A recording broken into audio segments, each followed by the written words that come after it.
방송에서 제공하는 투자 정보는 투자 판단에 대한 조언입니다. 방송에서 제공하는 주식의 가치, 가격 상승 및 가격 하락에 대해서는 방송사에서 보장하지 않습니다. 시청자 여러분 안녕하십니까. 오늘장 내일장 2부 출발하도록 하겠습니다. 2시 40분 지나고 있고요. 이번 주 마감까지 50분밖에 남지 않았습니다. 짧은 시간이지만 많은 종목 이야기 오늘도 알차게 준비가 되어 있습니다. 하단에 번호 100원의 정보 이용료 주간에 샵 0082번 지금 나오고 있는데요. 이곳으로 종목 상담 남겨주시면 저희가 원활한 종목 상담 도와드리기도 합니다.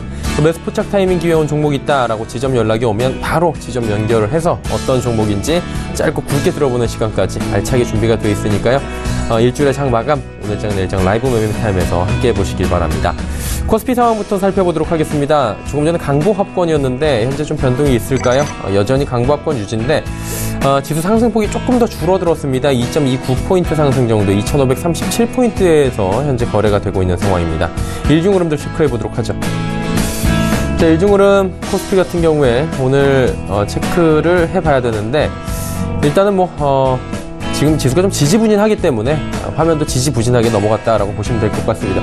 보시면 별 변화가 없습니다. 보합권 수준에서 지금 움직이고 있는데 장 초반엔 분위기가 좋았습니다. 2557포인트대까지 올라가면서 특히나 외국인 수급이 원화 강세에 의해서 강하게 들어오고 그동안에 많이 빠졌다. 저평가 매력들까지 부각이 됐었는데 정호경이 쭉 빠졌다가 지금 이 흐름들을 꾸준히 유지하고 있는 정도입니다.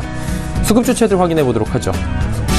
역시나 외국인만 샀는데 외국인은 4,350억 원 좀 강하게 매수합니다. 기관은 3,459억 원 매도하고요. 개인은 1,034억 원 순 매도하고 있는 상황입니다. 자, 이제 코스닥 시장 가볼까요?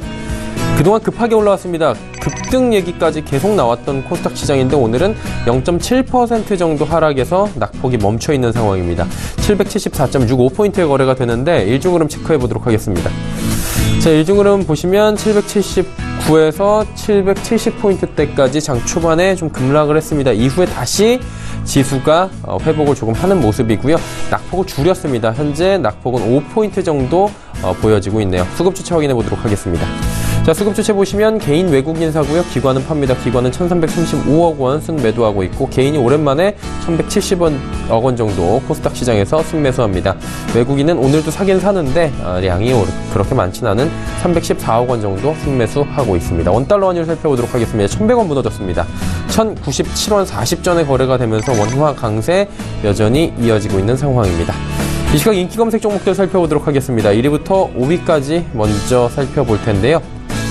자, 1위 종목은 삼성전기입니다. LG이노텍, 항공주, 풀무원, 신성통상까지 올라와 있습니다. 삼성전기부터 살펴보도록 하죠. 적층 세라믹 콘덴서 MLCC 가격이 상승했다라는 소식이 들어왔는데요.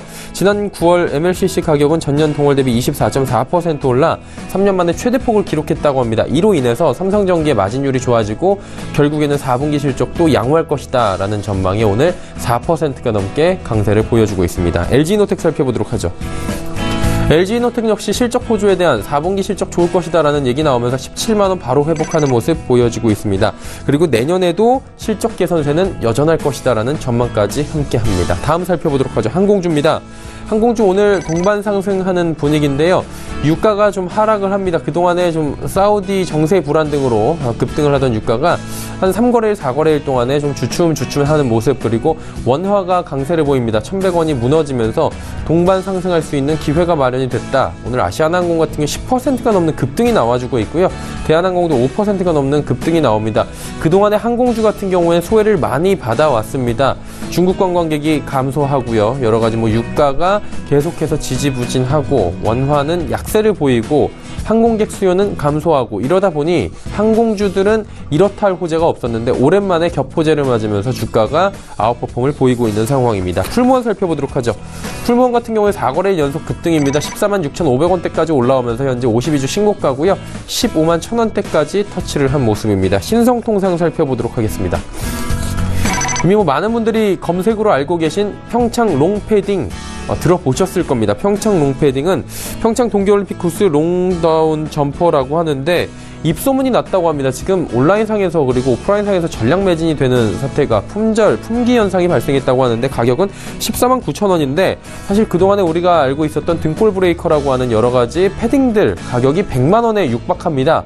그것에 비하면 가격이 굉장히 저렴하고 소위 말해서 요즘 친구들이 얘기하는 가성비가 좋다, 가격대 성능비가 좋다라는 이야기까지 나오면서 지금 구할 수가 없는 정도까지 나타나고 있다고 합니다. 그래서 이제 공식 판매처인 신성통상이 주가가 급등하고 있는 모습을 현재 보여주고 있습니다. 자, 이제 6위부터 10위 종목들 만나보도록 하죠. 6위부터 10위 종목들입니다.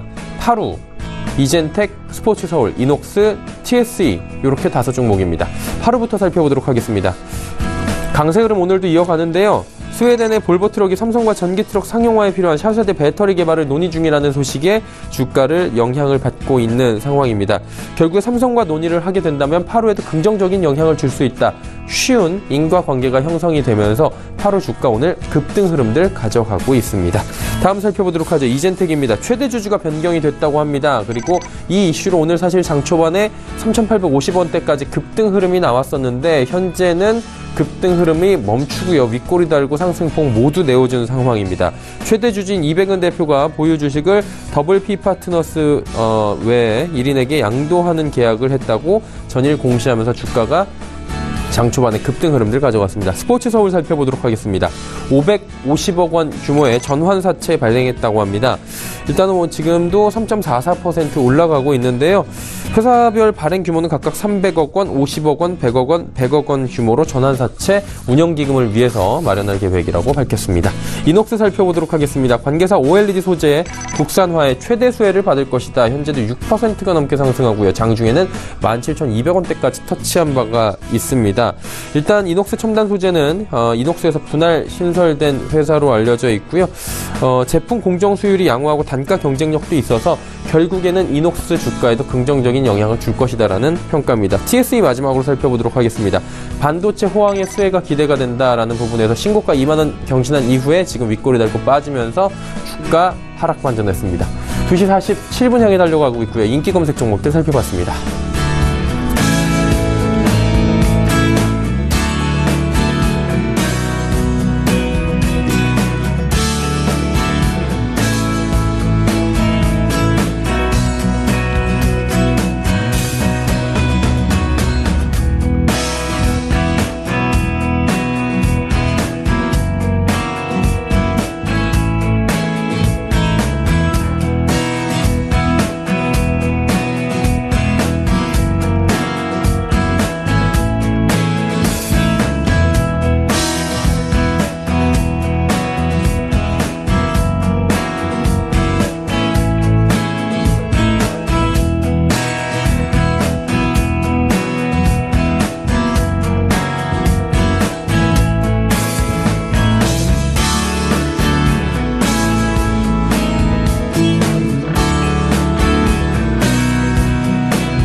초특급 종목 공개 라이브 매매 타임. 확률을 높이는 주식 이영환.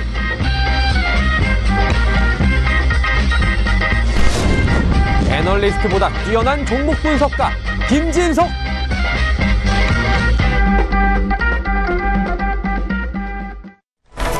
오늘 시간 일장 2부 라이브 매매타임 본격적으로 출발해 보도록 하겠습니다. 하단에 번호 지금 나가고 있네요. 100원의 정보 이용료 추가됩니다. 샵 0082번을 통해서 종목 상담 지금도 남겨주실 수가 있습니다.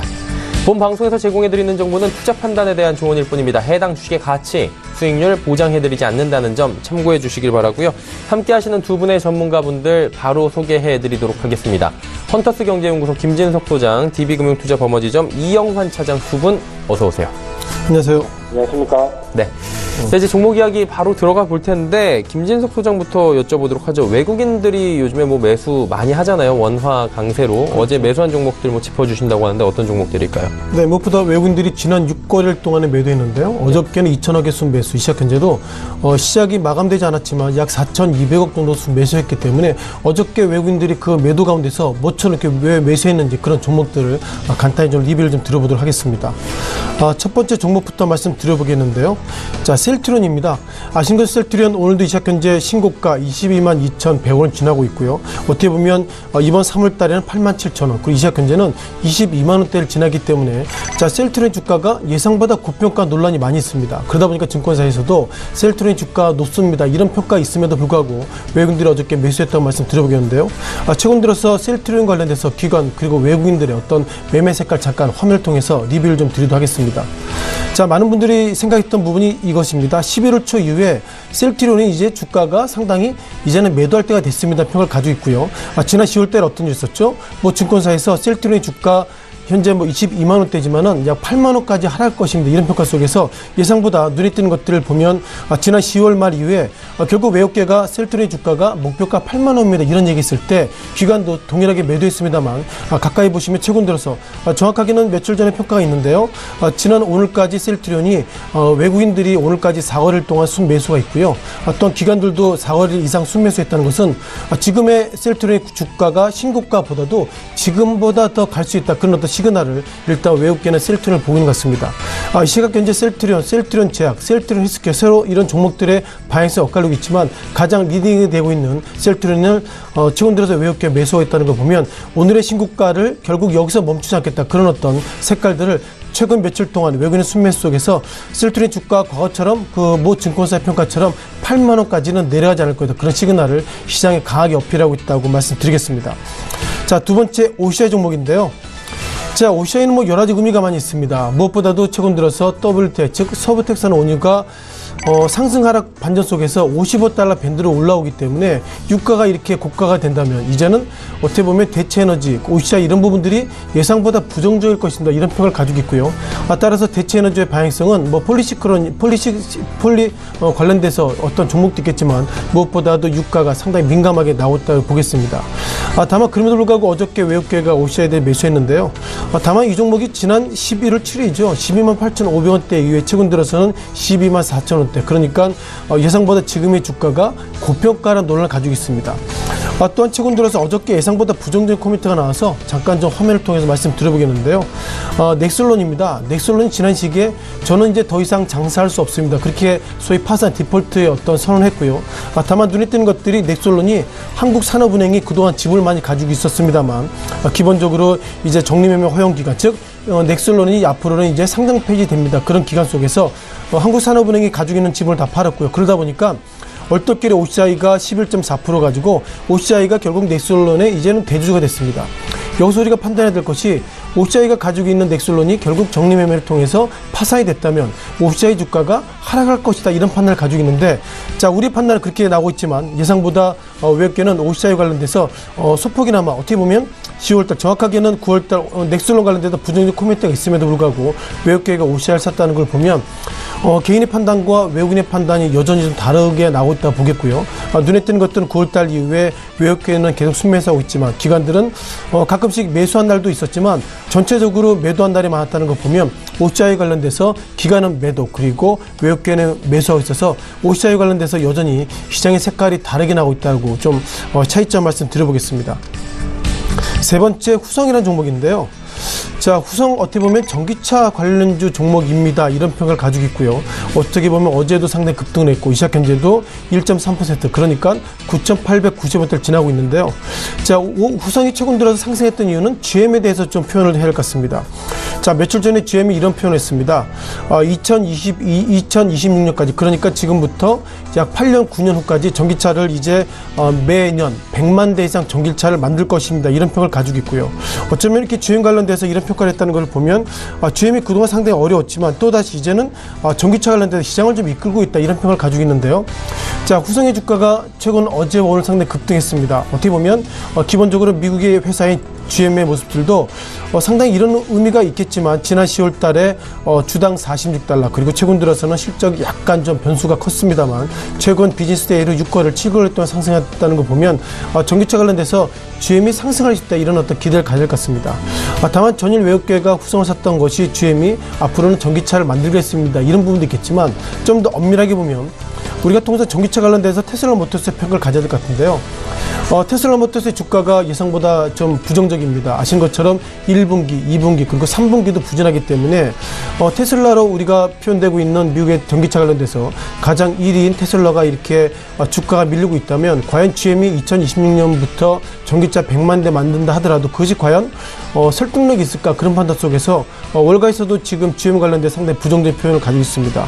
따라서 후성이 어제 오늘 상승하고 있지만 이것이 결국 일시적이다 이런 평가 속에서 외국인들은 어제와 오늘 매수했지만 GM과 그리고 후성의 판단이 좀 다르게 나오고 있다고 말씀드리겠습니다.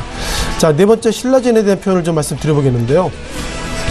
자, 신라젠은 많은 분들이 상당히 좀 급등을 하고 있어서 신라젠은 거품입니다. 이런 평가를 가지고 있고요. 자, 무엇보다 눈에 띄는 것들이 신라젠이 이제 코스닥시장 가운데서 어떻게 보면 상위 종목에 나오고 있습니다. 그리고 여전히 신고가, 어떻게 보면 52주 신고가가 10만 2천 원대, 이 시각 현재는 99,800원, 즉 200원 부족한 10만 원의 모습인데요. 다만 눈에 띄는 것들은 증권사에서 신라젠에 대한 목표가를 전혀 내놓고 있지 않습니다. 결국 신라젠에 대한 목표가를 내놓고 있지 못한다는 것은 주가가 이렇게 급등했지만 신라젠에 있어서 저는 할 말이 없습니다. 이런 평을 가지고 있고요. 따라서 신라젠에 있어서 앞으로 방향성을 얘기한다는 것은 결국 이제 증권사를 넘어서 어떻게 보면 외국계가 어떤 판단을 가지고 있는지 그런 부분들이 가장 화두되는 것 같습니다. 자, 어쩌면 그 신라젠 관련돼서 어저께 10만 2천 원까지 신고가 모습 가고 있고요. 신라젠의 신고가 가운데서도 외국계가 소폭이나마 매수 속에서 신고가를 굳건히 지키고 있다고 말씀드려보겠습니다. 다만 여기서 눈에 띄는 것들은 결국 기관들의 모습인데요. 자, 기관들이 최근 들어서 매수했습니다. 어쩌면 기관들이 매수하게 된 기본 팩트 가운데서 증권사에서 페이퍼가 나와야 되죠. 기관들은 그냥 사지 않습니다. 증권사 페이퍼 가운데서 신라젠의 주가 좋습니다. 지금 목표가가 98,000원이지만 목표가를 11만원, 12만원, 때로는 13만원 이렇게 목표가를 제시해야 되는데 목표가 제시 없이 기관들은 사고 있고요. 또 외국인들 사고 있다는 거 보면 최근 들어서 결국 10만 2천원대, 즉 신고가 랠리 가운데서 어떻게 보면 신라젠의 주가, 기관과 외국인의 어떤 동반 순매수가 있다면 지금의 주가보다 더 상승할 수 있는 여력이 있다고 말씀드려보겠는데, 자, 그럼에도 불구하고 증권사 애널리스트들이 신라젠의 목표가를 내놓지 못하고 있다는 것은 바이오 담당 애널리스트들이 지금 입장에서 보면 결국 순수한 애널리스트의 어떤 그 역할을 지금 못하고 있다, 이런 어떤 비난을 좀 받아도 마땅하다 이렇게 말씀드리겠습니다. 자, 마지막으로 SK텔레콤에 대한 평가를 좀 드려봐야 되겠습니다. SK텔레콤 평가가 실은 상당히 부진합니다. 아시는 것처럼 실적에 대한 여러 가지 논란을 가지고 있고요. 다만 최근 들어서 어저께 SK텔레콤 관련돼 가지고 외국계가 소폭이나 매수했습니다. 많은 금액을 사지 않았지만 최근 들어서 통신업종 관련돼서 외국계가 바라본 시각은 정부가 예상보다 기본적인 인하 등 상당히 부정적이기 때문에 예상보다 부정적일 것이다, 이런 판단 속에서 외국계는 최근 들어서 통신업종의 어떤 순매수가 예상보다 나오고 있지 않았습니다만 지난 10월 달에도 눈에 띄는 것처럼 소폭이나 순매수가 나오고 있었고요. 또한 어제도 외국계 순매수 속에서 결국 지수의 어저께 상승은 결국 외국계가 SK텔레콤 순매수 속에서 올랐다는 말씀 드려보겠습니다. 다만 특징적인 것들은 예상보다 순매수 기조가 그렇게 크지 못하다는 말씀 드려보겠고요. 10월달 이후에 기관들의 모습도 데일리 기준으로 눈에 띄지 않을 정도로 매수 매도의 어떤 공방을 가지고 있습니다. 다만 외국계가 어저께는 SK텔레콤을 매수하고 LGU 플러스 매도했다는 거 보면 그래도 기관이 앞으로 매수하게 된다면 이제는 LGU 플러스보다 SK텔레콤을 매수하겠습니다, 이런 평을 가지고 있는데요. 최근 들어서 통신업종 가운데서 결국 기관들을 넘어서 외국계 매수하고 있지만 예상보다 그 박스권 내에서 그러니까 120만원대, 최근 들어서는 28만원대와 약 25만 4천원대 작은 박스권에 매매를 하고 있다는 것은 외국계가 어저께 순매수했지만 아직까지 방향성을 잘 모르겠습니다. 그런 부분들 최근 들어서 SK텔레콤의 작은 박스권 매매 통해서 외국인들의 고민을 좀 느낄 수 있다고 정리를 드리겠습니다. 네. 외국인들이 그 매수에 따라서 어떤 종목들이 움직였는지 셀트리온부터 SK텔레콤 여쭤봤고요. 자, 이제 매수 포착 타이밍 기회가 왔다라고 하는 얘기가 아직 없네요. 예, 조금 이따가 한번 연결을 해보도록 하고요. 이영환 차장부터 한번 만나보도록 하겠습니다. 차장님 연결돼 있나요? 예. 네, 어떤 종목 들어볼까요? 예, 오늘 첫 번째 살펴볼 종목은 착한능력 오뚝입니다. 일단 이 회사 이번 주 실적 발표가 있었는데 시장에서 기대한 대로 상당히 좀 양호한 실적을 발표해 주었습니다. 그리고 또 무엇보다도 최근 이슈로 오랫동안 이 회사 같은 경우는 제품의 가격을 좀 올리지 않기로 유명한 업체였는데요. 이번 달 들은 참치캔의 가격을 5% 인상한 데 이어서 이제 즉석밥 같은 경우도 한 9% 정도의 가격 인상을 이번 주에 전격적으로 좀 단행하기로 결정하였습니다. 일단 즉석밥 제품 같은 경우는 경쟁업체 CJ 제일제당의 경쟁사 제품에 대비해서 한 90% 수준까지 이제 가격을 올린 상황인데요. 어쨌든 주가에 긍정적인 영향을 미치는 그런 요인이 될 거라 보고 있습니다. 주가 흐름 좀 살펴보자면 오늘 큰 폭의 좀 변동성을 보여주고 있습니다. 아무래도 최근 호실적의 발표와 또 그리고 주요 제품들의 가격 인상 이슈가 맞물리면서 큰 폭의 상승세가 나오고 있는데요. 또 무엇보다도 그러면 이제 시장의 분위기가 이제 최근에 원화 강세의 영향으로 음식료 업종의 주식들이 상당히 잘 움직이고 있는데 그런 부분도 동반해서 조금 이렇게 강세에 한몫을 하고 있는 것입니다. 아무튼 차트상 중요한 자리에서 강한 반등세가 좀 나와주면서 앞으로 주가 상승 탄력성이 조금 더 생기지 않을까 일단 기대해 볼 수 있을 것 같습니다. 그리고 다음 살펴볼 종목은 신성 델타테크입니다.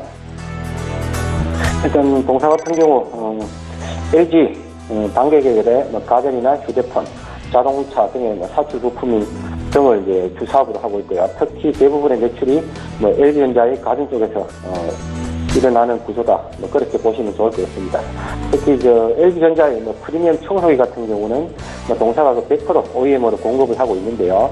최근에 워낙 LG 쪽에 가전이 좋다 보니까 최근에 생산 능력을 기존 대비 한 2배 규모로 지금 확대하고 있는 중입니다. 그 외에 자동차 부품에서도 기존의 공조 시스템을 비롯해서 인테리어 모듈 제품들 그런 부분들이 르노 삼성에 공급이 들어가기 시작했고요. 또 멕시코 법인을 통해서 기아차로도 납품이 들어갈 예정에 있습니다. 그리고 LG화학의 폴란드 공장에 지금 동반 진출해 있는데 아마 2020년부터 배터리 팩이나 모듈에 납품이 들어가기 시작하면서 성장과 실적에 동반 성장이 좀 가능한 그런 상황이었습니다. 수급상으로도 매수세가 지금 기관의 매수세가 좀 꾸준히 들어가지고 있고요. 주가 흐름 좀 살펴보면 아시겠지만 이번 주에 실적 발표 후 매물이 일시적으로 나오면서 가격 조정을 하루 받고 다시 바로 주가를 좀 회복시켜주면서 상승 추세로 접어든 모양입니다. 기술적으로 봤을 때 급등락하면서 변동성이 크게 있는 주식은 아니기 때문에 꾸준히 좀 우상향하는 흐름을 만들어갈 수 있지 않을까 그렇게 보여집니다. 그리고 다음 살펴볼 종목은 MK전자입니다. 이 회사 같은 경우 반도체 패키지의 핵심 부품이라고 할 수 있는 본딩 와이어나 솔드볼 등을 제조해서 삼성전자나 하이닉스 등에 납품하고 있고요. 일단 본딩 와이어나 솔드볼 같은 경우 두 재료 모두 글로벌 한 3위 수준의 시장 점유율을 가지고 있는 회사입니다.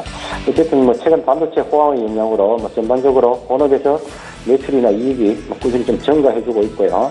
2010년도부터 진행 중인 음극소 2차전지 음극소재 개발 국책기업으로 선정되면서 지금 연구 중인데 아마 내후년 정도 되면은 개발이 완료되지 않을까 회사 측에서는 그렇게 이야기를 하고 있습니다. 그런 부분도 신성장 동력으로 좀 받을 수 있을 것 같고요.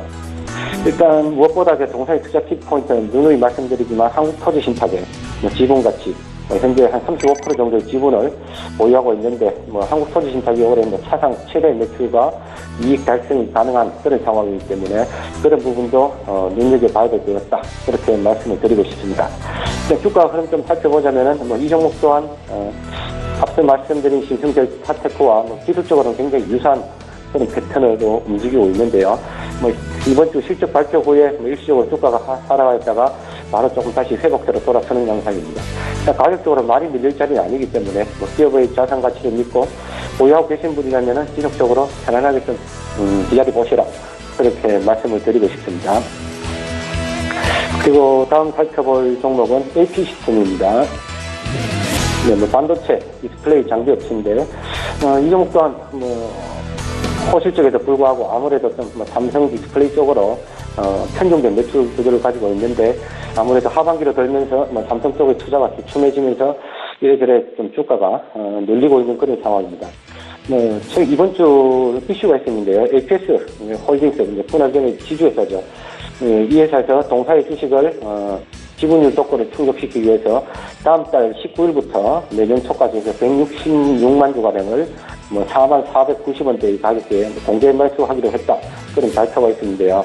아마 그런 부분 때문에 주가는 당분간 4만 원 언저리에서 좀 정체될 가능성이 상당히 좀 높아 보이는 상황이 되어버렸습니다. 일단 단기적으로는 뭐 극도의 변동성이 좀 줄어들 가능성이 높기 때문에 일단 공개 매수 이벤트 후에 다시 한번 관심을 가져봐야 되지 않나 싶고요. 일단 기보유하신 분이라면 단기적으로는 한번 기준 축소를 하시는 게 조금 이래 시간 관계상은 조금 나을 수 있다. 그렇게 보여집니다. 그리고 다음 살펴볼 종목은 유바이오로직스입니다. 일단 최근 바이오 제약 섹터 쪽이 워낙 좋다 보니까 주로 한 종목을 포트에 편입해 봤는데요. 일단 이제 제약이나 바이오 업종 특성상 대규모의 자금 투입과 그래서 올해 연구기한 등으로 말미암아서 대부분의 업체들이 일단 주가는 많이 오르고 있지만은 기존의 성장성 대비 실적이 뒤따라주지 못하는 경우가 상당히 많은데 이 회사 같은 경우는 실적이 본격적으로 나오기 시작하는 지금 올해 하반기가 원년이다. 그렇게 보시면 좋을 것 같습니다. 이 회사 같은 경우는 주력 제품으로 지금 만들고 있는 게 콜레라 백신 제품명이 유비콜이라고 하는 콜레라 백신을 만들고 있는데요. 이 콜레라 백신 같은 경우는 세계적으로 경쟁업체 4군데 정도가 있습니다. 4개사에서 이제 이 회사 포함해서 4군데에서 정도 만들고 있는데 프랑스의 발레바라는 회사에서 만든 두코라 같은 경우는 일단 유비콜에 비해서 가격이 한 2.5배 이상 비싸고 또 버퍼용액이라는 의약품과 혼합을 사용해야 되기 때문에 사용상의 불편함도 있기 때문에 경쟁력이 좀 떨어지는 상태고 그 외에 인도나 미국의 경쟁사들의 약품도 안정성 문제나 혹은 생산량의 문제에서 자유롭지 못하기 때문에 아마 콜레라 백신 시장에서는 이 회사가 거의 시장에서 독점적 지위를 좀 누리고 있는 상황입니다. 그리고 최근에 여행자 백신 시장에 좀 진출을 하기 위해서 임상 3상 시험이 미국 지금 FDA에 지금 3분기에 지금 현재 제출을 해놓은 상태인데요. 이 백신 같은 경우는 이제 10분 하반기부터 이제 출시가 될 것으로 좀 기대되고 있는 상황입니다. 그리고 아까 다시 한번 들어와서 유비콜 같은 경우 4분기부터 제가 이제 공급이 집중적으로 일어나기 시작하면서 내년에는 한 영업이 한 100억 이상을 바라보고 있는 상황인데요. 제약업종의 프리미엄을 감안한다면 현재의 주가는 굉장히 싼 가격이다. 그렇게 판단됩니다. 그럼 매수 추천가로 5,300원, 그리고 손절가로 5,000원, 그리고 단기 목표가로 6,500원 제시해드리겠습니다. 네, 유바이오로직스까지 이야기 나눠봤습니다. 매수 포착 타이밍 기회가 이제 왔다고 합니다. 예, 지금 사이렌 울리고 있는데 한번 가보도록 하죠. KTB 투자증권 여의도 지점으로 갑니다. 이성훈 과장님 나와 계십니까? 네, 안녕하십니까? 예, 오늘 어떤 종목 들어볼까요? 예, 저 삼양식품을 말씀드리겠습니다. 네네. 삼양식품은 많이 다 아시는 종목이라고 생각이 되고 있고요. 올해 어떻게 보면 상반기 때 그 주가의 상승률을 좀 크게 나와주면서 좀 기대감을 계속 올해 한 해 가졌던 그런 상황이라고 말씀드릴 수 있겠고, 주가가 7월부터 7월까지 좀 조정받다가 다시 한번 좀 주가가 리레이팅을 다시 한번 하고 있는데, 그런 점에서 삼양식품에 대한 어떤 중장기적인 마인드로 본다면 충분히 매수를 해도 괜찮지 않을까 생각이 되고요. 3분기 실적만 보더라도 영업이익 104억, 작년 대비해서 한 34% 증가된 수치를 최근에 발표했는데, 우선 이런 3분기 실적 내용을 본다고 하더라도 4분기와 내년 실적을 좀 기대를 해도 괜찮지 않을까 판단이 되고 있고, 이 삼양식품의 주된 상품이 라면입니다. 라면의 해외 판매액이 계속 분기별로 계속 연간으로 보더라도 해외 쪽에서의 판매 부분이 계속 늘어난다는 점이 어떤 삼양식품의 실적을 이렇게 좀 좋게 전망하는 부분이고요. 지금 삼양식품의 그 수출, 특히 수출한 라면의 영업이익률이 지금 10%를 넘기 때문에 지금 라면이라고 한다면은 좀 작은 가격에서 얼마가 남겠냐 하겠지만은 이 웬만한 제조업체의 그 영업이익률 10%로 나온다는 부분은 굉장히 큰 그런 마진이라고 볼 수 있겠고, 이런 부분의 수출 비중이 확대되면서 이 수출 영업이익률 쪽에서의 그 삼양식품의 전체적인 그 실적 부분을 상해를 계속 큰 폭으로 개선될 가능성은 크다라고 저는 판단이 됩니다.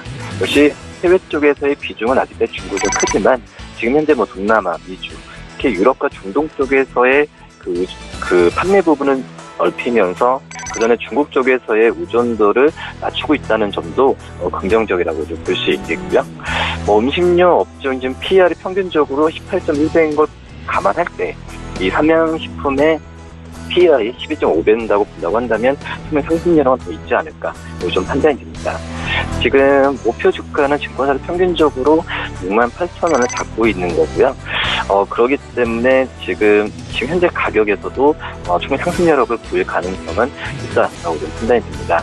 매수가는 지금 현재 가격 59,400원인데 매수가 59,100원을 말씀드리고요. 목표 63,000원, 손절가는 55,000원 말씀드립니다. 네, 삼양식품 매수 포착타임 매수가 59,100원, 목표가 63,000원, 손절가는 55,000원 제시해 주셨습니다. 오늘 말씀 감사합니다. 네, 감사합니다. 네, 이성훈 과장과 이야기 나눠봤고요. 종목 상담 바로 이어가 보도록 하겠습니다. 0151번님께서 삼영엠텍 5,750원에 비중 30% 계속 들고 있으면 수익 날까요? 여쭤보셨습니다. 사실 지진 관련 주잖아요. 네, 그렇죠. 예. 자, 이런 종목 실은 설명드리기가 어렵습니다. 왜냐면 시청자님께서 가지고 계신 게 5,700원대면 현재 주가가 5,050원이고요. 그러면 부정적인 경우에 지진이 더 난다면 주가는 오를 수 있습니다. 이렇게 좀 설명드리기 어렵기 때문에 상당히 이런 지진 관련주 설명이 좀 어렵다면서 들어보겠고요. 통상 우리가 지진 강도가 3이라고 그러면 약간 몸을 좀 지진이 왔나 이게 좀 3이라고 그러고요. 지진 강도가 5가 된다 그러면 유리창이 깨지는 그런 정도인데 어떻게 보면 이틀 전에 포항 관련돼서 이런 예상보다 지진이 커졌고 그러다 보니까 지진 테마주로 올라오고 있는데 과거 시기에도 우리가 경제도 있었죠. 그건 잠깐 화면을 통해서 어떤 변화가 있는지 좀 리뷰를 잠깐 드려보겠습니다. 지금 한국이 실은 지진하면 안 되겠지만 우리가 지진 관련주를 보는 이유가 뭐냐면 이제는 지진이 났을 때 그것에 대한 피해보다도 주식하시는 분들은 이것을 통해서 내가 어떤 이익을 좀 향유할 수 있을까 그런 부분들이 좀 엇갈린 부분인데 지난 9월달 돌아가겠습니다. 지난 9월달에 어떤 일이 있었죠? 지난 9월달에 경주에 예상보다 큰 지진이 있었습니다. 제가 좀 데이터를 찾아봤는데요. 통상 그 지진 강도 5.0 이상의 지진이 어떻게 보면 한반도 이외에 약 10건 있었는데요. 그 중에서 6건이 2014년 이후에 6건이 좀 생겼답니다. 그러니까 어떻게 보면 예상보다 즉 반년 만에 한 번에 5.0 이상의 지진이 있을 정도 이제 한반도가 상당히 위험하다는 부분 먼저 말씀드려보겠고요. 자, 그러다 보니까 작년 9월에 시장에 참여자 얼떨결에 지진하다 보니까 그 당시에 3,000원 밴드에서 8,700원까지 밴드로 주가가 단기간에 급등했습니다. 어떻게 보면 그 당시에 한국 참여자 가운데서 한국도 지진이 날 수 있을까? 그런 속에서 예상보다 급등의 모습을 보이고 있었습니다만 그 이후에 주가가 다시 한번 하락을 모습 보이고 있었고요.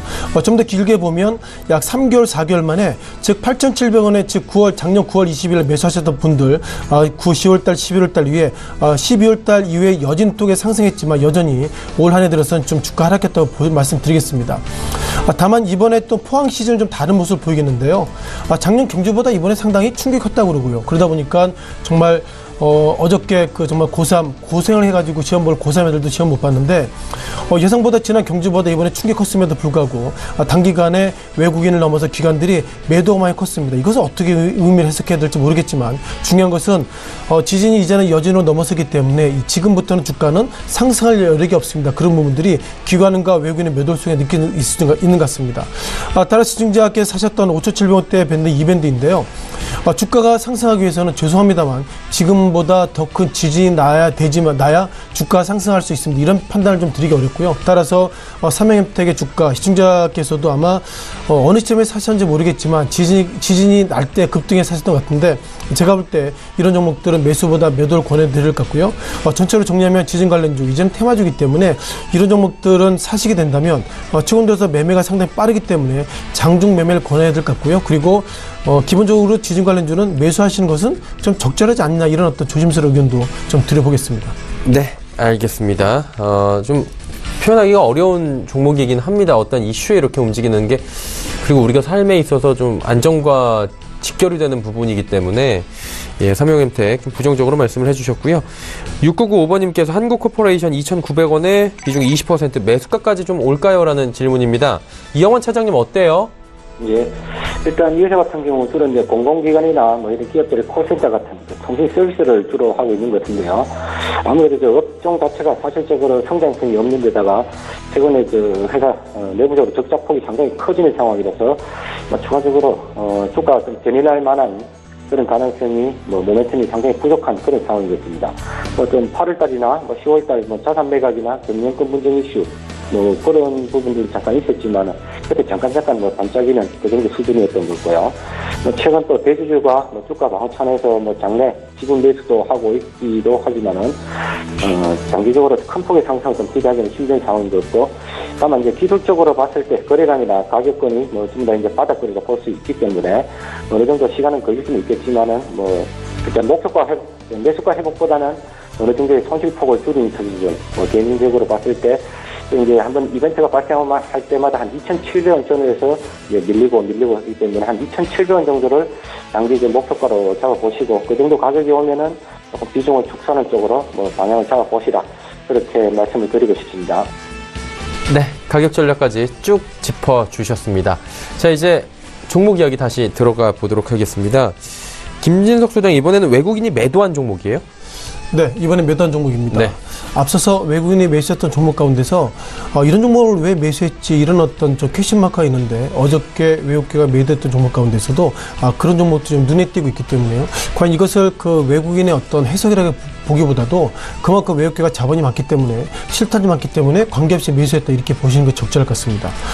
첫 번째 외국계 매도 종목 가운데서 오스템 임플란트를 말씀드려보겠는데요.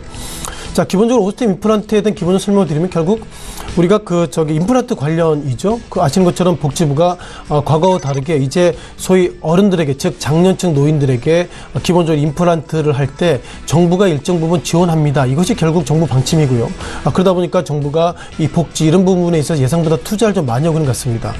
통상 즉흥적으로 보면 결국 어른들이 나이 드신 어른들이 자녀들한테 용돈을 받아 쓰시는 분들은 결국 어떻게 보면 틀니나 임플란트 이런 걸 하기 위해서는 그 자녀들한테 손을 벌리기 어려워서 예상보다 좀 못하시는 분들 많이 계시는데, 이번에 정부가 어떻게 보면 50%에서 30%를 그 나이 드신 분들의 부담금을 그만큼 절어드린다면 그만큼 오스템 임플란트가 상승할 수 있습니다. 이렇게 확신을 가져야 되는데, 예상보다 외국계 매도하고 있는 걸 보면 아직까지 좀 판단이 좀 다르다, 이렇게 보겠습니다. 자, 화면을 통해서 말씀드려보겠는데요. 자, 오스템 임플란트 앞서 말씀드린 것처럼 한국에 예상보다 나이 드신 그리고 정정하신 어른들이 많이 있어서 그분들이 임플란트를 많이 하시기 때문에 수요는 상당히 좋습니다. 이런 평가를 드려야 되는데, 눈에 띄는 것들이 최근 들어서 외국계가 매도가 좀 짙어지는 것 같습니다. 눈에 띄는 것들은 외국계가 매도에 짙은 이 부분에 보면 결국 75,000원 밴드이고요. 이 종목이 지난 2016년 7월 달에도 8만원대, 그리고 2016년 이후에, 즉 문재인 정권 들어서도 복지 이런 부분들이 상당히 좀 긍정적 코멘트가 있습니다만, 결국 오스템 임플란트를 필두로 해가지고 노인복지, 노인 웰스케어 이런 부분들이 최근 들어서 약세의 모습들이 과연 눈에 많이 띄고 있는 것 같습니다. 다만 지난 3개월 동안 외국계가 예상보다 매도를 많이 하고 있고요. 그러다 보니까 75,000원에서 64,000원, 최근 들어서 외국계가 이 종목을 이렇게 좋은 이슈가 있음에도 불구하고 매도를 왜 하지, 그런 또 퀘션마크가 상당히 커지고 있어서 아직까지도 오스템 임플란트에 관련돼서 외국계는 매수보다 매도가 많이 보이겠고요. 또한 지난 3개월, 2개월 동안 외국계가 매도했던 패턴을 보면 지난 2016년도 8월 달에 매도가 많이 나왔고요. 그 이후로 모처럼 매도가 났다는 걸 보면, 뒤져보면 외국계는 약 75,000원부터 8만원, 즉 이 밴드가 되면 외국계는 매도하겠습니다, 그런 시그널을 시장에 주는 것은 아닌가, 이런 좀 판단을 좀 받을 될 것 같습니다. 자, 그러다 보니까 증권사에서 상당히 좀 어려운 부분을 가지고 있습니다. 자, 증권사에서는 11월 달 이후에도 목표가를 상당히 올려놨고요. 증권사에서는 79,000원대, 많게는 87,000원대까지 올려놨습니다만, 외국계가 8만원 밴드를 매도했다는 거 보면 결국 외국계는 8만원 밴드가 되면 기계적으로 매도하겠다, 이런 평가를 가지고 있는데, 자, 그럼에도 불구하고 증권사에서는 목표가를 8만원대, 때로 86,000원, 87,000원대까지 올려놨다는 거 보면 지금부터는 오스템 임플란트가 8만원대 되면 매도하는 것이 맞다, 그런 판단 다시 한번 리뷰를 드리도록 하겠습니다.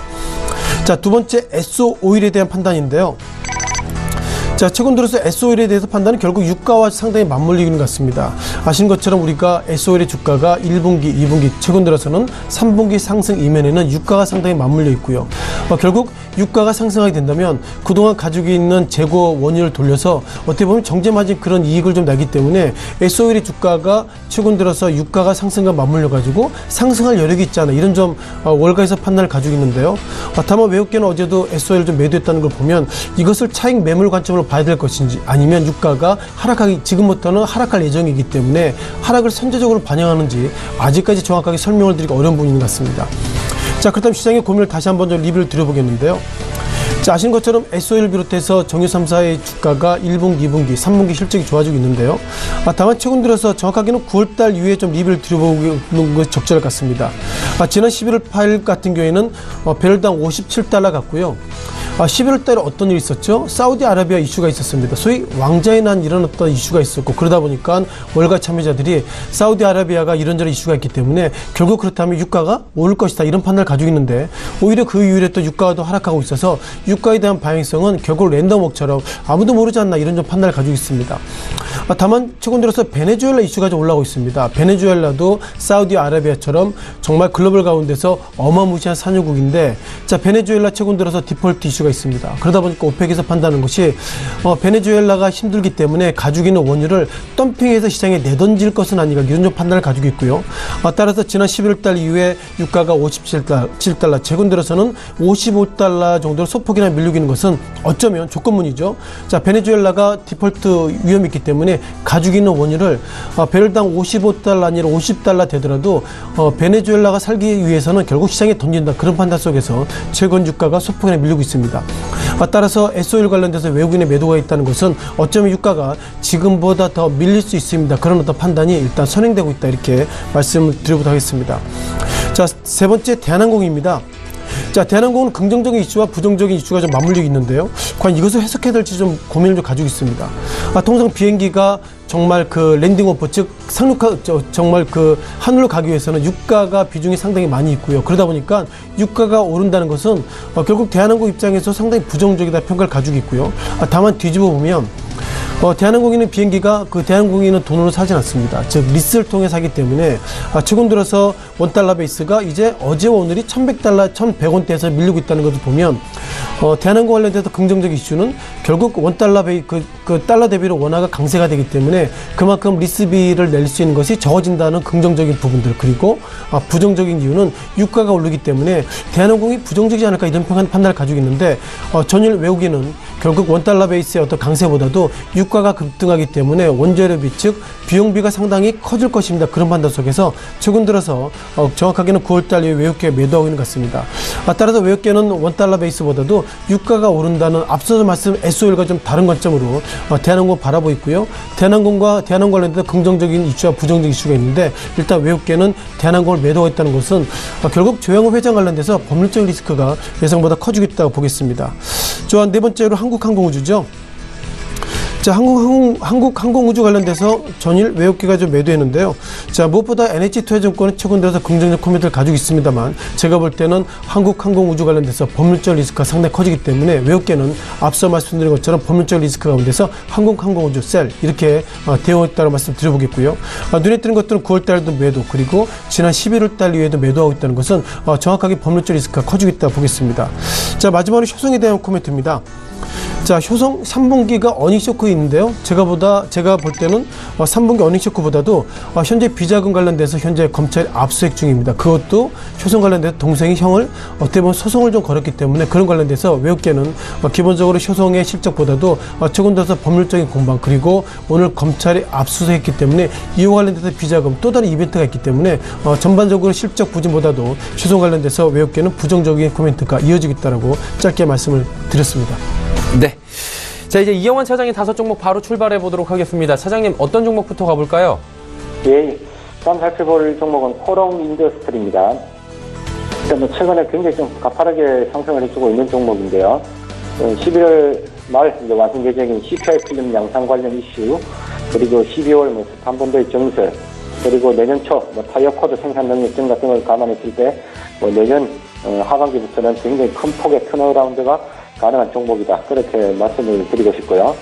특히 CPI 필름 관련해서는 대량 양산 기술을 세계에서 유일하게 동사가 가지고 있습니다. 이 부분에서 아마 내년 초부터 시운전을 완료하고 하반기부터 매출이 일어날 것으로 기대되고 있는데, 내년부터는 회사 자체가 완전히 좀 분위기가 바뀌고 좀 큰 폭으로 성장할 수 있는 그런 해가 될 것 같고요.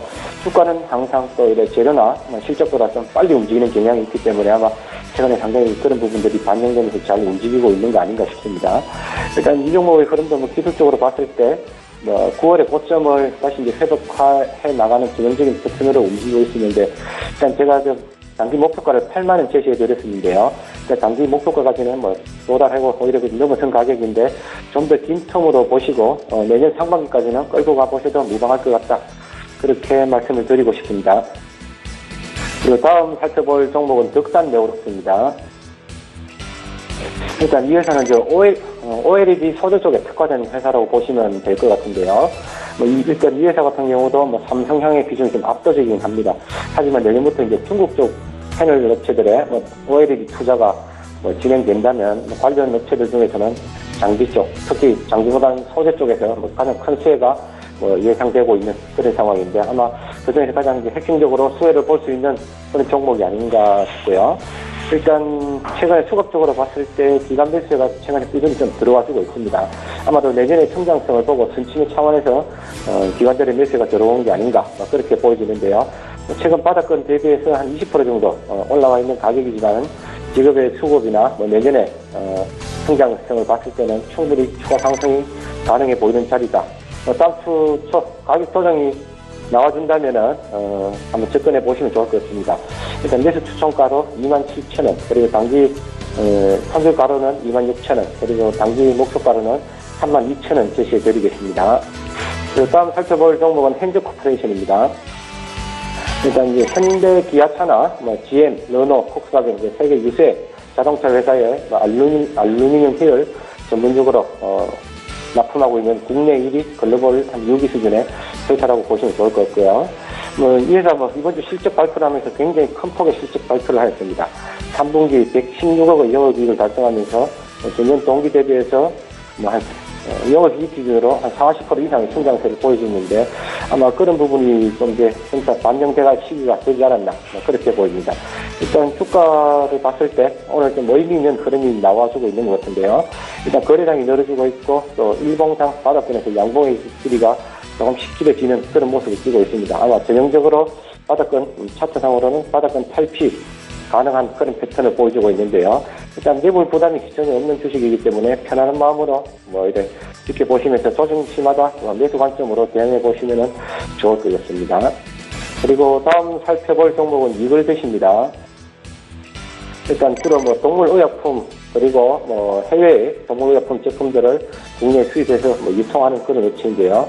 일단 이 종목은 회사의 내재 가치를 떠나서 기술적인 부분만 보고 그렇게 이제 말씀을 드리는데요. 일단 업종 내 유사 종목들이 해마다 조리조건 테마로 한 번씩 주가가 움직이는데 아마 그런 계절적 테마를 이용해서 장기적으로 수익을 취해보시라 그런 차원에서 말씀을 드리고 있습니다. 오늘 장중에 관련해서 충남 지역에서 하반기에 처음으로 AI 바이러스 이슈가 발생하였는데요. 아마 검사 결과는 한 3일에서 5일 정도 아마 소요는 될 것 같은데 어쨌든 다음 주 결과가 발표가 나오고 또 양성으로 나와준다면은 아마 주가가 의외의 좀 큰 폭의 좀 수익을 좀 기대할 수도 있는 그런 상황이겠습니다. 일단 많은 비중은 아니더라도 약간의 비중을 좀 접근해 보시면은 좋은 결과가 있을 것 같고요. 그리고 다음 오늘 마지막으로 살펴볼 종목은 해성산업입니다. 일단 이제 부동산 임대나 관리업 그리고 관련 용역을 하는 회사고요. 일단 이 회사는 이 회사의 가치보다는 그 계열사들의 가치, 한국제지, 한국패키지, 그리고 계양전기, 그리고 해성GS까지 전부 무부채 기업입니다. 아무래도 이제 그룹 계열사들이 상장회사이긴 하지만 거의 오너 일과 회사라 볼 수 있는데 아마 그렇기 때문에 특히 이제 오너 일가의 사통이 굉장히 보수적인 회사이기 때문에 굉장히 좀 탄탄한 재무 구조를 유지하는 그런 회사입니다. 일단 이 회사도 지속적으로 말씀드리지만은 이제 내부적으로 바이오 회사의 인수라든지 이제 반도체 회사의 인수 이런 식으로 3세 경영으로 넘어가면서 전반적으로 회사의 분위기가 좀 바뀌고 있는데 아마 이런 경영 성과에 따라서 이 회사의 주가의 상승 속도가 결정되지 않을까 싶습니다. 좀 장기적인 그림을 가지고 긴 텀으로 관심 가져보시면 좋을 것 같습니다. 네, 5종목 쭉 가봤고요. 장 마감까지 지금 2분 30초도 채 남지 않았습니다. 마감 예상 체결지수 바로 체크해 보도록 하죠. 코스피부터 확인합니다. 코스피 2538포인트대에서 마감이 예상이 됩니다. 강보합 수준 마감이 예상이 됐고요. 이틀 연속 빨간불은 이어가는 상황입니다. 0.14% 상승이고요. 일중 흐름 살펴보도록 하겠습니다.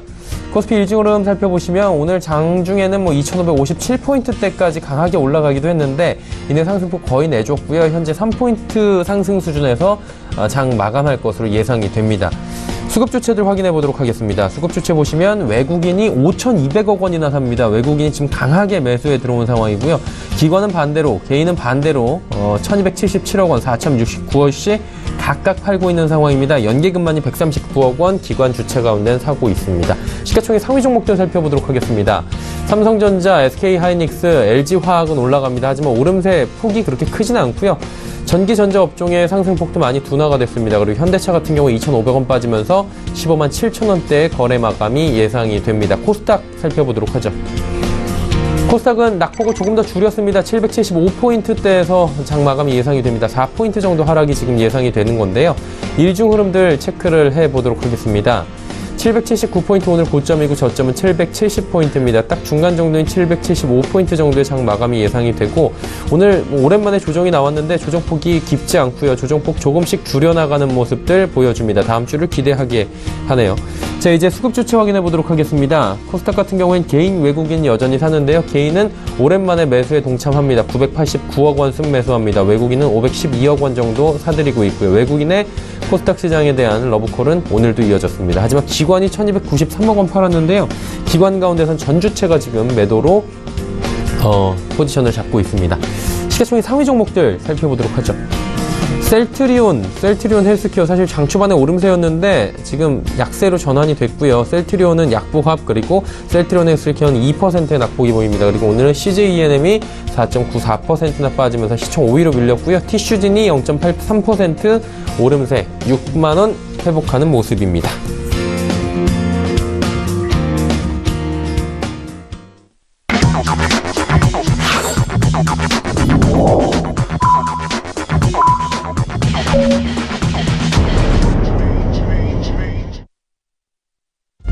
자, 3시 지금 7초 지나고 있고요. 3시 30분 7초입니다. 예, 오늘장 마감 지수 체크하기 전에 김진석 소장님께 간단한 리뷰를 좀 부탁드려 보도록 하죠. 어떻게 보셨습니까? 네, 오늘 뭐 실은 동시효과 이후에 양시장이 좀 상승했는데요. 뭐 장 마감이 끝나고 보니 유가전국시장은 상승 그리고 코스닥 시장은 하락으로 좀 전환됐다고 보겠습니다. 자, 무엇보다 코스닥 시장 많은 분들 기대하는데요. 제가 볼 때는 중소벤처기업부 장관이 누가 되더라도 결정되기 전까지는 코스닥 시장이 예상보다 변동성이 커질 수 있다. 이런 어떤 한계를 좀 말씀드려보겠습니다. 자, 오늘 유가전국시장 가운데 수급을 좀 보셔야 될 것 같은데요. 자, 오늘 외국계가 5,217억 정도 순매수했습니다. 이렇게 공격적인 순매수한 날짜가 지난 10월 11일 날 약 8천억대 순매수 이후에 모처럼 5천억 이상의 순매수했습니다. 아무래도 의미를 좀 둬야 될 것 같은데요. 자, 어제도 2천억대 순매수, 오늘도 5천억대 순매수로 이번 주 시장을 좀 마감할 것 같은데요. 자, 무엇보다 외국계가 왜 이렇게 시장을 좀 매수할 만한 확신을 줬는지 그런 부분들이 상당히 고민이 좀 커지고 있는 것 같습니다. 자, 어떤 분들은 뭐 세제 개편에 대한 이슈가 있었다는 의견이 있어서 그런 부분을 입을 들어보겠는데 아시는 것처럼 그 세제 개편 관련돼서 즉 트럼프 대통령 세제 개편 관련돼서 하원은 통과했습니다만 아직까지 상원을 통과할지 그런 부분들 아직까지 결정돼 있지 않고요. 따라서 월가에서도 최근 들어서 판단들이 뭐냐면 과연 트럼프 대통령이 세제 개편이 통과될 것인가 그런 부분들이 시장의 예상보다 긴장 가운데서 오늘 한국은 외국계가 공격적인 순매수하고 있다 보겠습니다. 지난 시기에 트럼프 케어가 하원을 통과했지만 상원을 통과 못했던 과거의 선례를 보면 결국 한국 증시 가운데서도 이렇게 오늘의 그 외국계가 급등을 세제 개편의 이슈로서 급등하기 어렵다 보겠습니다. 다만 5천억 이상의 순매수 가운데서 시가총액 1위부터 100위 즉 대형주 중심을 샀기 때문에 어쩌면 오늘 원달러 환율이 1197원 즉 1100원대 이하에도 불구하고 외국계가 한국 시장을 샀다는 것은 한국 시장 시작 현재 유가증권 시장 2533선이지만 지금보다 상승할 여력이 많다. 그런 관점에서 공격적인 순매수 들어왔다라고 한번 추측을 좀 강하게 좀 드려보겠습니다. 네, 오늘 시장에 대한 이야기 나눠봤고요. 코스피가 지금 동시효과에서 하락 반전으로 마무리가 됐습니다. 0.03% 정말 소폭 내린 2,533.99포인트 장이 마감이 됐고요. 코스닥 시장은 오늘 오랜만에 조정이 나왔는데 0.56%로 장이 마감이 됐습니다. 775.87포인트입니다. 원달러 환율 오늘 1,100원 깨졌습니다. 예, 3원 90전 하락한 1,097원 50전의 거래가 마감이 됐습니다. 오늘 장 여기까지 확인하도록 하죠.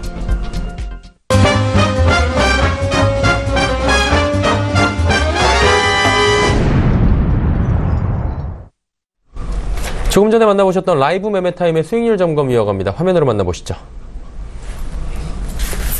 자, DB금융투자 버머지점의 이영환 차장 오늘 함께하고 계십니다. 지금 화승엔터프라이즈 74.5%의 수익률입니다.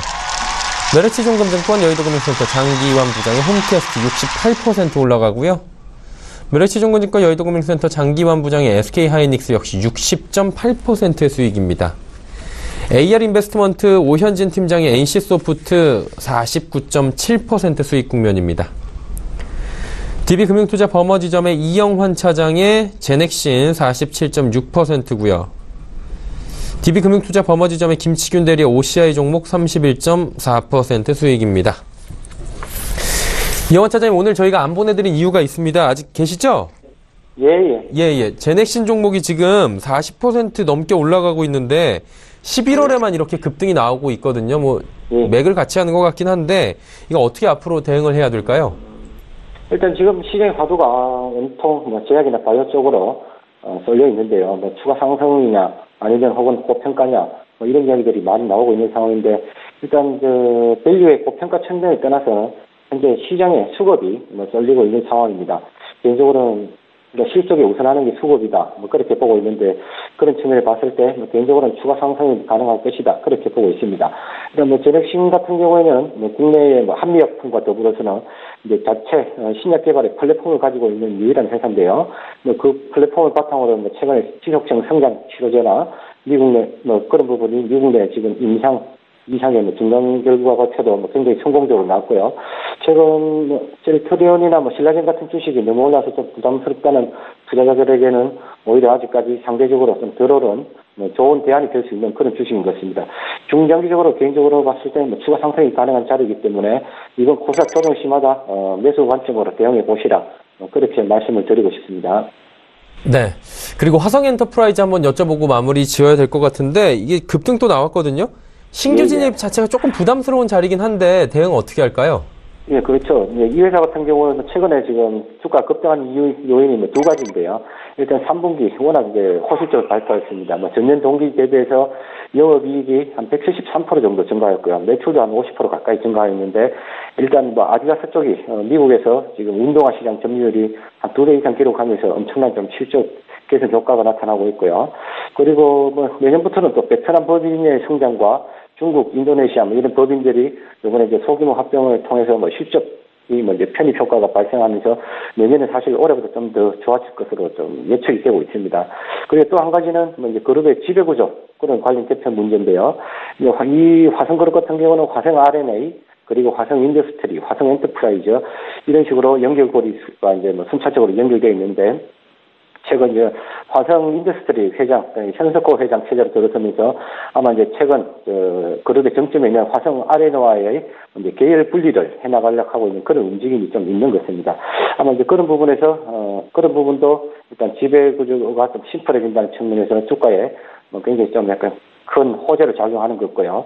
일단 지난 방송에서 말씀드렸다시피 장기 성장성에는 좀 이견이 없는 그런 주식이지만은 최근 실적 발표 후에 기관들의 매도 물량이 조금씩 좀 나오고 있는 걸로 봐서는 아무래도 22,000원에서 23,000원 갭 상승한 그 자리가 매물 공백이 생기면서 단기적으로 좀 그 자리를 메꾸는 과정이 좀 필요하지 않을까 싶습니다. 일단 업종 특성상 상한가를 친다든지 하는 급등락이 나오는 종목은 아니기 때문에 현재 가격에서는 비중 축소를 해놓으신다면 언제든지 저점 매수할 기회가 생기지 않을까 그렇게 보여집니다. 예. 네, 알겠습니다. 두 종목에 대한 AS 자세히 들어봤습니다. 이제 좀 보내드려야 될 것 같습니다. 오늘 말씀 감사합니다. 예, 감사합니다. 네, DB금융투자 버머지점의 이영환 차장과 이야기 나눠봤고요. 자, 이제 다음 주 일정들 투자 정보들 상세히 정리해드리겠습니다.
자, 이번 한 주의 장이 모두 마감이 됐습니다. 이제 다음 주 얘기를 좀 해봐야 될 것 같은데, 소장님, 일단 제일 화두는 뭐 여러 가지가 있겠지만 지금 환율 부분이 아닐까 해요. 1,100원이 지금 무너졌거든요. 네, 그렇죠. 원화는 강세를 보이고 있고 그렇죠. 이 부분이 우리 증시에 지금 영향을 주고 있잖아요.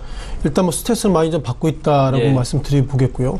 아시는 것처럼 어제와 오늘 원달러 환율이 1,100원대에서 1,090원대로 내려가는데, 다만 어저께와 오늘 외국계는 오히려 좀 매수하고 있어서 이것을 어떻게 해석해야 될지 지금 좀 판단이 좀 어렵다고 보겠습니다. 다만 한국의 원화 가치가 강세가 되는 것은 상당히 좀 이유가 있는 것 같습니다. 뭐 이건 뭐 단적인 예이지만 어떻게 보면 그 영화를 보면요, 공부 못했던 애가 모처럼 1등하면 선생님한테 맞습니다. 왜냐하면 네가 이렇게 1등할 이유가 1등을 한 게 정말 당연해? 그런 어떤 퀘션 마크 때문에 영화 보면 그 선생님이 그 학생을 좀 혼냈던 뭐 그런 것도 있는데요. 네. 자, 좀 생뚱맞지만 원화 관련돼서 좀 리뷰를 드려보겠습니다. 최근 들어서 원화가 강세가 될 이유는 당연히 있습니다. 무엇보다도 경제가 좋아지고 있고요. 그리고 실적도 물론 그 3대 그룹 뭐 편중돼 있지만 실적이 좋아지고 있다라고 우리가 얘기를 하고 있고, 또한 금리도 오르게 된다면 원화가 강세를 갈 이유가 있지만 좀 살펴볼 필요가 있는 것 같습니다. 자, 경제가 호조되고 있는 건 맞습니다만 어떻게 보면 이번에 경제 호조가 정부의 어떤 추경 예산 이런 걸 통해서 예상보다 착시 효과가 있었기 때문에 이것을 과연 경제 효과가 좋아지는 것인지 그런 부분도 우리가 판단해야 될 것 같고요. 또한 기본적으로 실적이 좋아지고 있다라고 말씀을 드리겠지만 삼성전자, SK하이닉스 소위 대기업 그 몇 개 안 되는 그 대기업의 몇몇 그 리딩하는 기업들이 시장을 이끌고 있는 거 보면 과연 이것에 경제가 좋아지고 있다, 기업 실적이 좋아지고 있다, 이런 부분들은 약간 좀 판단이 좀 미스라고 좀 말씀 드려보겠습니다. 자, 마지막으로 정부가 아직까지 정해지지 않았지만 미국의 기준금리 인상과 맞물려서 우리가 기준금리를 올릴 것입니다는 얘기 있고요. 자, 금리가 올린다면 그만큼 한국 돈의 가치가 강수를 가는 건 맞습니다만 약 1,400조 육박하는 가계부채, 이것을 어떻게 해석해야 될지, 원화 강세를 가는 어떤 이면을 딱딱 열어보면 예상보다 좀 어렵다 이렇게 말씀드려보겠고요. 잠깐 화면을 통해서 좀 그동안 원화가 얼마나 강세가 되는지 리뷰를 좀 잠깐 좀 들어보겠습니다. 자, 가장 시장에 대한 고민은 여기서 시작되는 것 같습니다. 자, 원화 가치가 이 당시에 즉 9월 말 같은 경우에는 달러당 1,150원, 그리고 어제 오늘은 1,097원이기 때문에 약 한 달 반 만에 한국 돈의 가치가 50원 정도 강세로 간다? 그런 부분들은 약간 퀘션 마크가 있는 것 같습니다. 자, 기본적으로 시장의 가치 가운데서 결국 한국 돈의 가치가 강세로 가는 것은 맞지만 이것이 예상보다 좀 슬로우, 어떻게 보면 좀 차분하게 좀 이렇게 여유를 가지고 내려가야 되는데 단기간에 이렇게 급락을 보이겠고요. 어쩌면 지금 어제와 오늘 가운데서 정확한 팩트는 아니지만 이렇게 원달러 가치가 예상보다 1,100원대에서 1,090원대로 내려갔을 때 정부가 구두 개입했다, 이런 평가가 있습니다. 구두 개입은 이런 의미죠. 달러 대비로 한국 돈의 가치가 예상보다 강세로, 그것도 너무 빠르게 가고 있습니다. 이렇게 시장에 워닝을 준다고 그러면 이것을 우리가 구두 개입으로 바라보고 있고요. 이런 구두 개입의 의미가 뭐냐면, 자, 트럼프 대통령이 내년 4월 달에, 즉 한국 관련돼서 어쩌면 오늘을 구두 개입했다 그러면 트럼프 대통령은 한국 돈의 가치를 한국인이 어떻게 보면 원화 개입에 들어왔다, 즉 모니터링 리스트로 지정될 리스크가 있기 때문에 이런 부분들이 상당히 고민인 것 같습니다. 자, 우리가 이게 원달러의 가치를 자세히 리뷰를 드려보려고 그러면 일본 엔화에 대한 모습 보였을 것 같은데요. 자, 엔화는 한국과 예상보다 약세의 모습 보이겠습니다. 지난 9월 달에 결국 달러 대비로 107엔에서 최근 들어서 112엔이지만 그 일본 돈의 가치가 약 3개월 정도 여유를 가지고 천천히 올라가기 때문에 이런 부분들은 상당히 눈에 띄는 것 같고요. 자, 눈에 띄는 것들이 9월 달입니다. 107엔까지 급락했다가 상승했다고 말씀드려보겠는데요.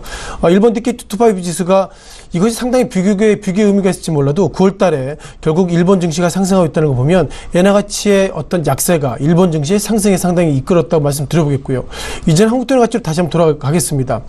자, 한국 돈의 가치가 예상보다 강세를 가지고 있는데요. 이것은 어떤 의미가 있을까요? 그만큼 우리가 해외여행을 가시는 분들은 지금 상당히 해피하실지 몰라도 한국이 결국 수출 주도 국가이기 때문에 삼성전자, SK하이닉스 소위 수출 주도 국가를 보면 한국 돈의 가치가 그만큼 강세가 되고 있다는 것은 일본 돈에 비해서 경쟁력이 떨어지고 있다, 이렇게 우리가 단순하게 말씀드려보겠습니다.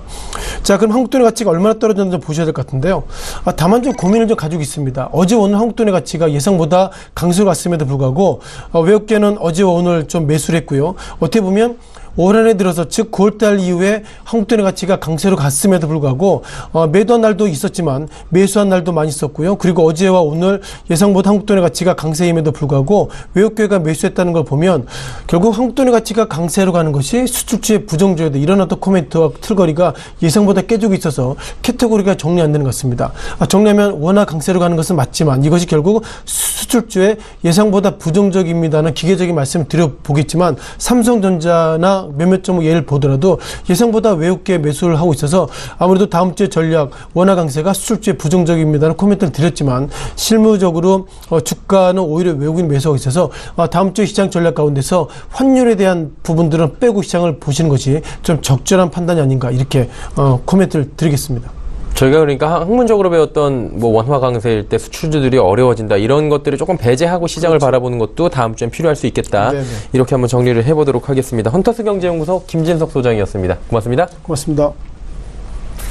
본 방송에서 제공해드린 정보는 투자 판단에 대한 조언이었습니다. 해당 주식의 가치, 수익률 보장해드리지 않는다는 점 다시 한번 정리하면서 오늘 방송 마치도록 하겠습니다.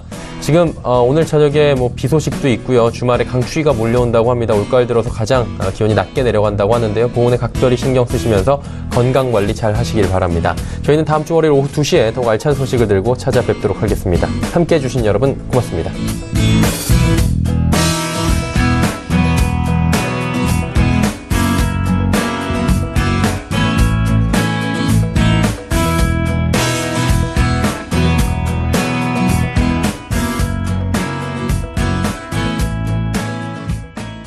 본 방송에서 제공하는 투자 정보는 투자 판단에 대한 조언입니다. 방송에서 제공하는 주식의 가치, 가격 상승 및 가격 하락에 대해서는 방송사에서 보장하지 않습니다.